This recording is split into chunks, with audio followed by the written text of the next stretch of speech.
香港住屋嘅生活成本好高，梗係要揾間價錢平實嘅定製公司啦。彩石邨3到4人單位間2房嘅設計案例免費分享俾大家啦，揾到相同戶型嘅朋友就可以參考下。配飾方面採用奶油白搭埋淺色原木風，摺疊式嘅餐台好省空間，餐台後邊做個展示櫃，即刻提升高級感。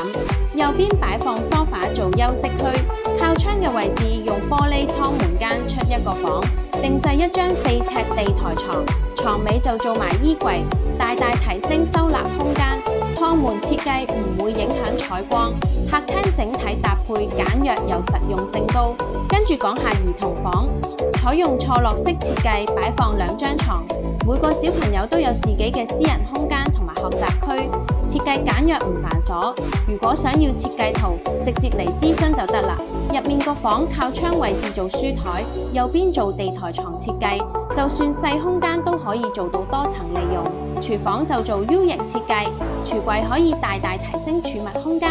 石英石台面內磨又內刮，仲好打理。如果你都需要全屋定製，喺評論區免費領取設計圖啦，超多戶型嘅落地案例，快啲 PM 我啦！